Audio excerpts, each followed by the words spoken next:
Buen día. Vamos a dar continuación a nuestras sesiones de la materia de Ingeniería Financiera. El día de hoy vamos a hablar sobre el tema de tipos de cambio. Es por eso importante que nosotros podamos dar inicio con una explicación sobre la moneda. ¿Qué es lo más importante que se debe de analizar de cualquier país, sobre todo cuando existe una devaluación debido a una crisis económica? Bueno, la parte financiera es ¿qué pasa en el momento que hay una sobrevaluación de la moneda? ¿Por qué unas monedas son sobrevaluadas? ¿Cuáles son los síntomas? Vamos a mencionar 4. El primero de ellos es la reducción sistemática de las reservas internacionales. ¿Qué pasa con los bancos centrales de los países? Bueno, lamentablemente como consecuencia de que exista un mercado cambiario y que encontramos riesgos debido a que algunas monedas comienzan a tener una posición en los mercados financieros con mayor impacto tanto de rendimiento, en el caso de las divisas. ¿Qué va a pasar? Bueno, el Banco Central puede presentar una reducción en sus reservas internacionales con todos estos tipos de cambio que existan. El siguiente es el deterioro de la cuenta corriente. En los países, cuando la moneda es sobrevaluada, se incrementan las importaciones y se reducen las exportaciones. Entonces, un país comienza a tener problemas en su balanza comercial y financieramente va a ocasionar una disminución en la cuenta corriente. Las altas tasas de interés reales, que es producto de una política monetaria restrictiva cuyo objetivo es atraer el capital extranjero a un país y desalentar la salida del capital nacional. Cuando esto sucede, la moneda de dicho país también se va a ver sobrevaluada.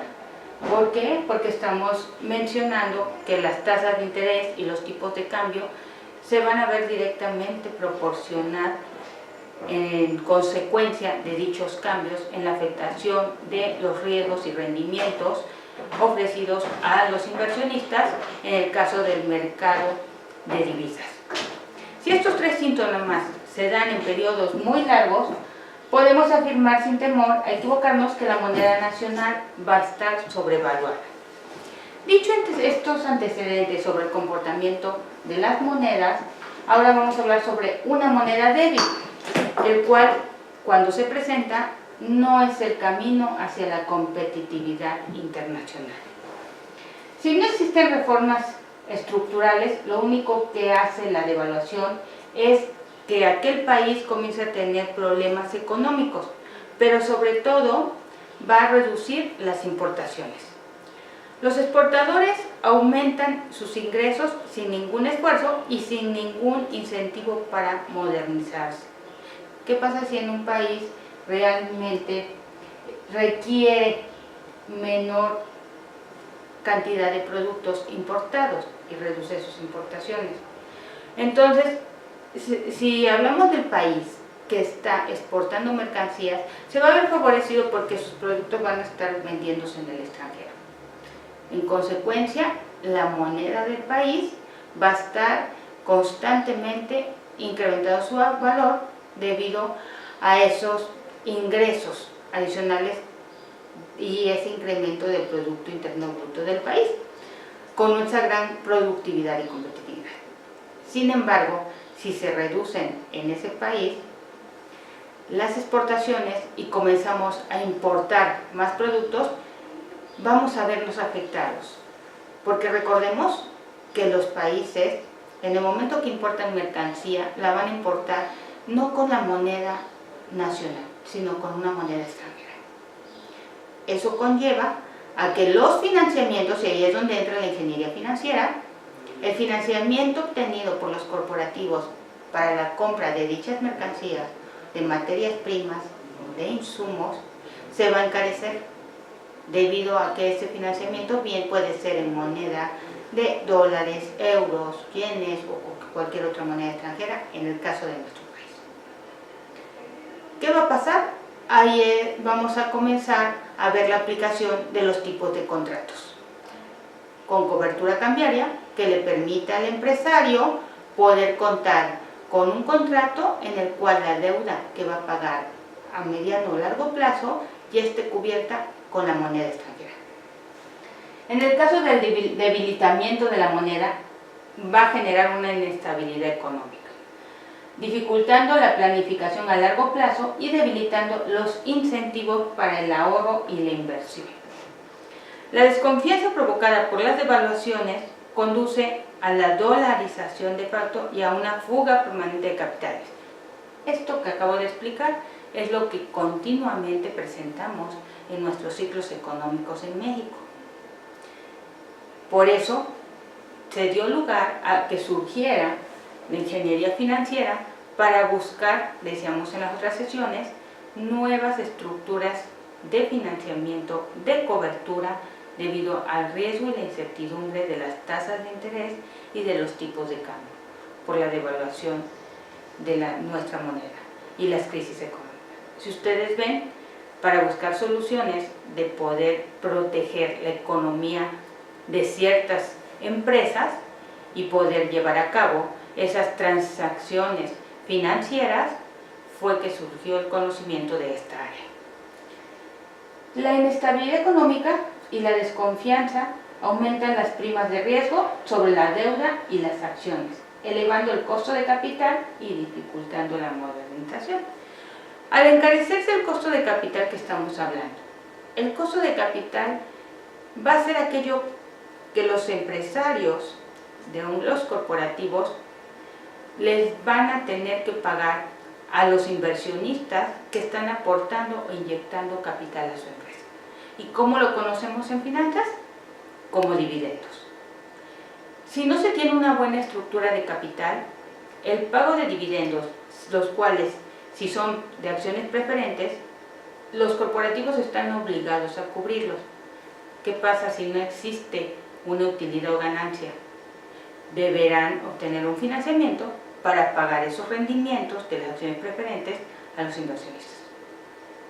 Eso conlleva a un costo adicional a la empresa que no tenía contemplado en un momento determinado, al caer en pérdidas, no tener sus utilidades que ya estipuló con el Consejo Administrativo de la empresa en un porcentaje fijo para aquellos inversionistas. Por eso, retomando el título, cuando una moneda es débil y juntamos la parte de las estrategias financieras con la economía, no podemos llevar a cabo que exista una competitividad internacional, sobre todo en los sistemas de economías con otros países. ¿Qué pasa con la inversión financiera? La inversión financiera tiene que llevarse a cabo con ciertas estrategias y políticas. De lo contrario, si no se maneja con ese cuidado, existirá un problema porque vamos a tener inversiones donde no va a permitir un crecimiento y desarrollo empresarial en el país. Retomamos México. En México, en los 4 años anteriores a 1995, la inversión en cartera a corto plazo sustituía al ahorro interno en vez de complementar. ¿Qué observamos? Ese comportamiento que se tuvo antes de 1995 ocasionó la crisis de México 94-95, donde fue una de las grandes devaluaciones de nuestra moneda. ¿Por qué menciono esa fecha y por qué me fui tantos años atrás? Porque en esos años todavía no existía el mercado de derivados, que fue el que explicamos en la sesión anterior de esta área y de esta materia de ingeniería financiera. Fue hasta 1998 cuando se abrió el mercado de derivados con los instrumentos financieros que permitían tener contratos que pudieran llevar a cabo la cobertura en las divisas, así como en la compra de mercancías, en las tasas de interés, y todo eso fue lo que pudo salvar a muchos corporativos para la crisis del 2008. Por eso es tan importante esa ficha que mencionamos. En términos generales, la inversión extranjera en cartera puede aprovecharse para fines productivos, siempre y cuando se logre la estabilidad económica y política, y si el sistema financiero nacional es competitivo y eficiente. ¿Qué es importante lo que vamos a leer en estos momentos? Bueno, Una entrada demasiado rápida de grandes volúmenes de este tipo de inversión extranjera puede tener consecuencias. ¿Cuáles son? Tres las principales. Que hay una sobrevaluación de la moneda nacional, que existe una expansión monetaria excesiva y pueda generar presiones inflacionarias, y que haya una expansión del consumo a causa de la sustitución del ahorro interno por el externo. ¿Qué significa este último punto? Que a nivel de México, nuestro país, el ahorro interno de las personas comienza a disminuir y lamentablemente la liquidez que van a tener los bancos, estamos hablando de que al entrar demasiada inversión extranjera, el dinero no es de mexicanos, sino ese dinero no es de los ahorradores internos. Si posteriormente existe alguna controversia política, económica, fiscal, existen cambios en las políticas financieras, ¿qué va a pasar con toda esa inversión extranjera que en un momento entró al país? Comienza la fuga de capitales y van a querer retirar su dinero de los mercados financieros, de las casas de bolsa, de las inversiones que se realizaron, y ahí es donde viene la desestabilización económica del país y hay una inestabilidad. Por consiguiente, no es bueno que el ahorro interno sea sustituido por un ahorro externo. La experiencia de México sugiere que el régimen de tipo de cambio fijo favorece la especulación financiera. Los movimientos de capitales a corto plazo, provocados incluso por pequeñas diferencias en las tasas de interés entre otros países que se manejan. El régimen de tipo de cambio de libre flotación, el riesgo cambiario, desalienta los movimientos de capital a corto plazo y obliga a los arbitrajistas a aplicar costosas estrategias de cobertura. El arbitraje se va a ver encarecido cuando se manejan regímenes de cambio de tasa a un tipo de cambio de flotación. Las tasas de interés, tanto fijas como variables, van a perjudicar o a beneficiar a la economía del país.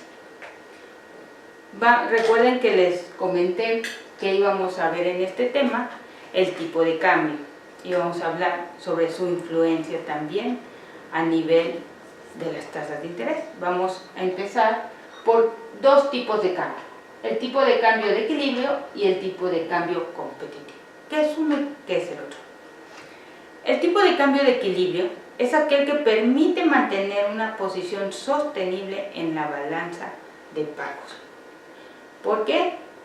Este va dirigido a lo que es el mercado de divisas, la oferta y la demanda, la compra y la venta de monedas. Va a permitir que exista un equilibrio.